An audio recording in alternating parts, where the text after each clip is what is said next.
Also known as Warzard. I was gonna ask, it was like, it got localized as Warzord, I think? Warzard. And then Warzard. characters also had names that are different. They Yeah. love that in this era. Oh, God. We skipped an intro explaining who Tessa is. She's a 19-year-old sorcerologist. Because fucking Japanese games and their character ages are just fucking bonkers. Backstory, who needs that? We are discipling. So this is, I believe, one of the only other CPS3 games that existed? It is the first CPS3 game, and it definitely Yeah. shows its technical prowess. Not its Red. motherboard fragility. Yeah. Red Earth is essentially a glorified tech demo for the CPS3 hardware. It's also unique in its fact that it's essentially a boss rush. It has a versus mode, but there's only 4 playable characters. Yeah, this is like the third like boss rush fighting game that I know of, and then there kind of just haven't been any more after that. It's honestly pretty hard to market. I don't think this game did very well because of that. Yeah. I'm not saying it's a bad idea, but I don't think that they're... Is search staff like 3D, or is it pre-rendered? It's pre-rendered. Weird. Again, it's like, I tech don't- demo. It's like I don't think Red Earth even had that many like. I think like if it had a North American release, it was like extremely limited compared to Europe and Japan, from what I remember. This character made it to SVC, though. That was interesting. Skip more transitions, I see. So there's level ups in this game. So your stats level up. You actually get more moves. Yeah, The only character who changes equipment is Leo and Tessa, but only when she's max level. Also, this theme is the best. the whole leveling up to like unlock more moves thing. I feel like it's something you could only really do with this kind of game, Absolutely. as far as fighters go, anyway. Suddenly reminded of Voltage Fighter Got Kaiser, where it had like a Mega Man thing where you stole moves from your opponents. Huh. It was essentially like, yeah, you just would steal one of their specials to replace, I guess one of yours, I think. This, however, is, much different. It's... That's our throw. Yeah, I think it was turned into a command grab in SVC. Yeah, it was. It was like a half circle something, I think, in SBC. Onigiri? Oh yeah. Oh yeah. Tessa was also in Super Gem Fighter. PS Oh, yeah. play Super Gem. PS play Super Gem Fighter. It's a good ass game. Oh yeah, your supers are only available if you collect those spheres.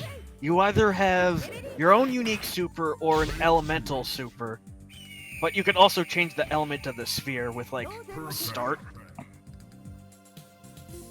Looking at this game, it looks a lot like, if they had, like, a Darkstalkers game on the CPS3, like, they took that crew, and were like, here, let's just animate it really fucking good. It checks out, cause like, yeah, cause like there's sort of a common, I guess, comparison to with Tessa specifically to like other Darkstalkers characters. Like she kind of looks like somebody who would fit that ensemble. She just has Shinko's hair, for one thing. Not unless you yeah. remove the hat, then she has, like, weird curls. Feels the awesome power of the Empire. This boss is a pain in my ass. Yeah, given the nature of this game, I imagine these are really hard fights. Yeah, it's like you have limited blocking, and you're forced to use the ultimate guard. Which is like you press all the punches, and you block everything. But if you, like, mistime it, then you're open for an attack? These are some extravagant designs, too. Like, it's not enough that they animate really well. Like, they made some really You got a complicated fucking looking stuff. Chimera Sphinx! Yeah. Yeah.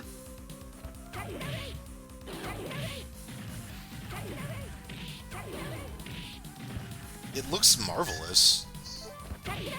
Like, it's just a very impressive looking game. It's just kind of a shame it was on a dead arcade system.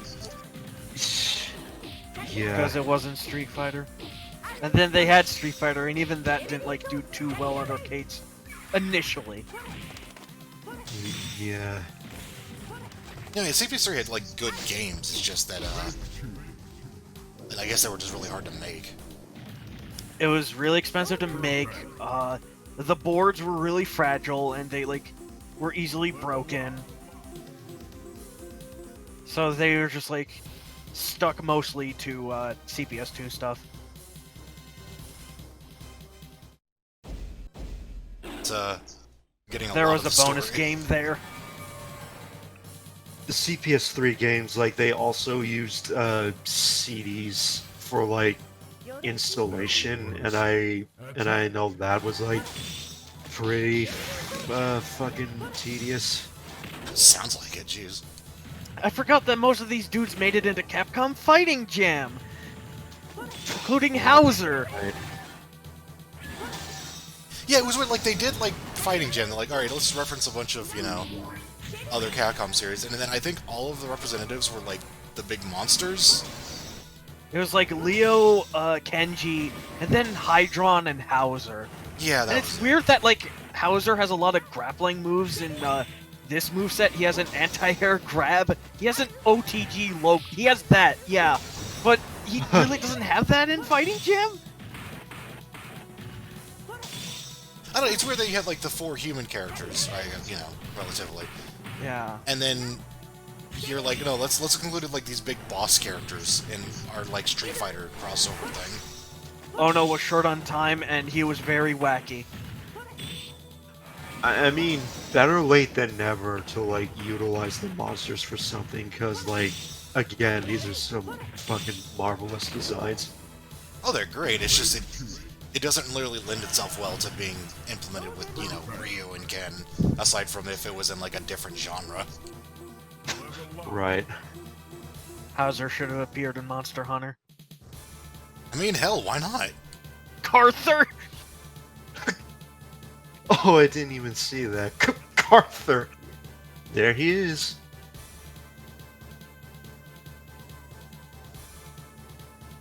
You'll find something. The Crypt. Yeah, I'll get a jump scare too. Yeah, I remember that mode from PS2 era Mortal Kombat. I forgot about this guy. Yeah. Because Kusaregido exists. Well, this guy came first. 1996. This guy was also Daisuke Gori, so... Yeah, he has the Hayachi. Oh, jeez. This is 96? Yeah. That sounds not right, even though I'm not sure you're wrong. It's just, this came before Darkstalkers 3? Oh yeah, that ultimate guard block is like a pre-rendered thing. Also, wow, that looked really annoying. Yeah, big fucking club at Goper or something.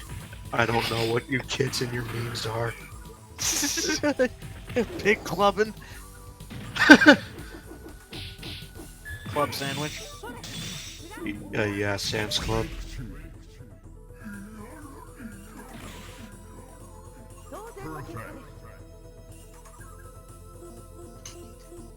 And is this another, like, test thing? Because getting perfect in this game sounds like it might be kind of annoying. It's not a task. If this was a task, it would be a lot more stupider. Oh, but it is Yeah, added together, I guess, yeah. Yeah, like if it was tasks, like Tessa would be like moving a lot harder over all these bosses, for lack of a better way to describe it. No mercy. Attack. This guy can turn blue, and it literally just only changes the way he blocks. Because when he blocks when he's red, it reflects projectiles. What? Yup. The power of the CPS3. He appears to have a exploit of some kind. I wish I knew about that when I fought him. I had so many tries against this bastard. It's funny because I had mentioned like other fighting games that are just boss rushes, and this guy also has a similar Mesoamerican design to the one in Metamorphoser. Yeah. I think that's how you pronounce it. I kind of just pronounce it like Metamoquester, and even then I don't know if that's bread or not. I misheard that as I don't know if that's bread or not. Are you just really hungry right now? What's with all the food? I already ate. Got food on my brains. Oh yeah, right. This game also has like Darkstalker style fatalities, but I But don't- only like, with Kenji, I think. Leo, Kenji. I think Tessa can do it with Reverie Kenji? Sword. Reverie Sword. Huh. Like I know Kenji can literally rip the opponent's heart out and then just squish it. If Tessa has something like that, I've certainly never seen it. Probably because the ROM that we have is like set to like the Chinese version, and you know how those Chinese are against their gore Oh yeah. and supernatural shit. So this dude, I was waiting for him. Just Uh, Blade. dude, No. Don't his worry, name I'm in the not an Japanese version was Jihad. Don't worry, I'm not an asshole. Spoilers, he is. So he has a projectile that just like all of the bosses put into one. What? It's like a flame, but it has like all the motifs of all the previous bosses. He has that. Don't get caught by that. So Chef's gonna have that projectile, right? Oh god. Maybe. I mean, he already has the. Oh wait, we could just make the poison cloud just have like everybody's faces in it. Oh, huh, that's a super. Do you normally fight like everybody in an arcade run? Yep. The order is different depending on the character you pick. And we did this playthrough because, fuck Leo. Whoa! Yeah, that's a special he has. There was like, hey, look, we could do this cool palette effect. Check it out. Check it out, we will literally never use it again. I'm sure they use it on Vanilla Ice or something. Maybe, maybe. Yeah, you know they did. They definitely did with the his like ball attack. Yeah. I love Oh that ball right, attack. yeah, I completely forgot JoJo was also a CPS3 game. I want to Yeah. use that in Battle Craze, but I don't know where. Sorry, the what? The Vanilla Ice shit. Oh. I am a thug. Yes, a thug. I am just a thug pro mod. I'm a Chaos Emerald. True fear, fascinating. Let's go. Moai! Moai!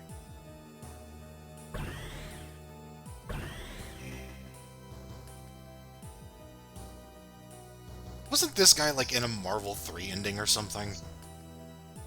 No? I could have sworn I've seen this guy referenced outside of this game.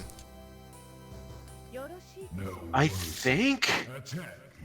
I remember, well, like most I remember is that Tessa had a cameo in Doctor Strange's ending in Marvel 3.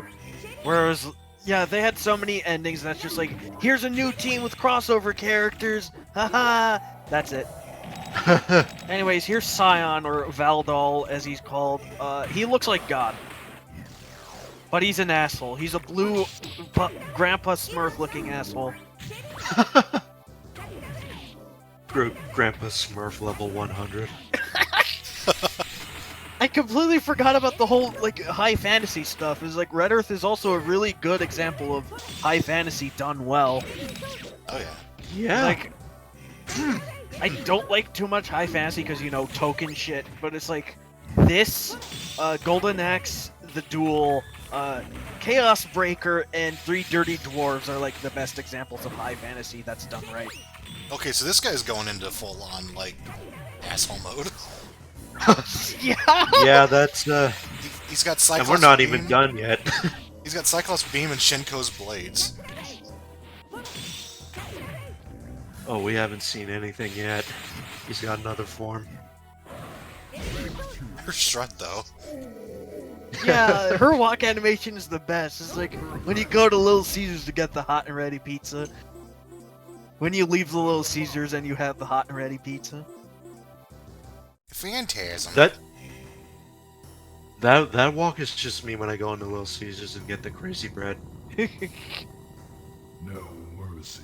Attack. It's also got this Guilty Gear style, like, round start thing. No mercy. I should say Artsist style. But it's not like, this is a Kingdom's Junction. Please tell me you're Surrect.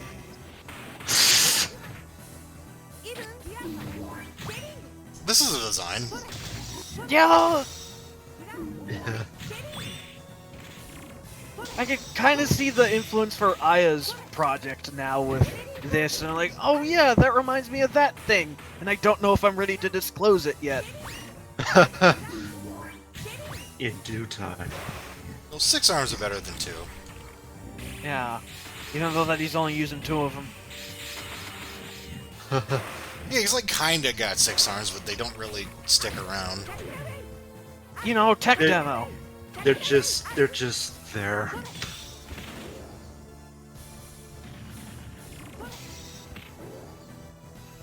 She's a very silly character.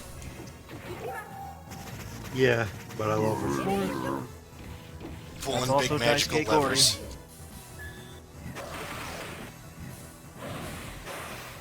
I noticed a lot of his, like, palettes got changed for, like, really no reason. I think he could change the elements of his dragon, which changes their, like, breath and what they do. I know he also has a move where he, like, gets the dragons to grab you and you're in Anakar's curse form. Oh dear.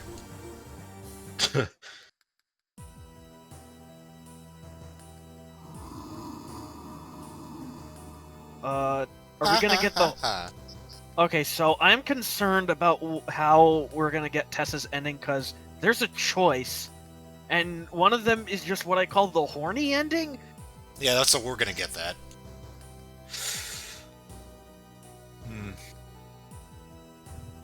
This is a video on YouTube, so we're gonna end up seeing it. Yeah. I mean, it's not like super NSFW, it's just weird. Yeah, I've seen it. It's just like, okay, that happens. Yeah. Thanks, Japan. Yeah, it's like Red Earth. It does high fantasy well, and then you get to that ending, and it's like, oh, all right, all right, thanks. I mean, at least it doesn't have like fucking, we are the high elves, and we are, you know, the best, except for those dirty orcs, you know. We are Right, yeah, always I guess white, there's that. we are always blonde. Like, dwarves be like, oh, hee-hoo, I'm tinkering. Dwarves Seal it feel- now! Seal it now! Yes! Yes! No horny ending! Dwarfs be like, we must pound the earth. Now we must pound the earth!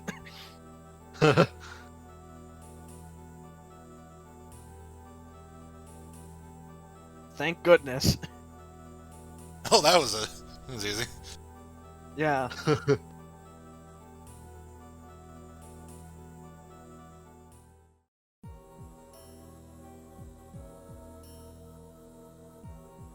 And then they never did. Only time will tell, except, you know, not for the player, just, you know. Somebody in this Fine. universe probably knows at some point, maybe. Who cares? G costume, that's just Scion. That would have been too good, but no, we were gonna get 2 extra jury costumes. Oh yeah, speaking of sequel hooks that like they never followed up on. Red We Earth don't also actually have does enough this. time for the credits because the related just showed up. We should watch The Tick. Any SNES, all bosses, no damage. Tiny Toons Adventures Buster's Bad Dream Game Boy Advance, all bosses, no damage. But yeah, basically the gist of that is like if you beat the game without using any continues, you get this credit sequence where a clone, a clone, I guess, of the character you just played as shows up, and then there's a to be continued tagline. What the fuck? But then, of course, like they never did anything with that. So That's a weird little thing. It's like, oh shit, mirror match?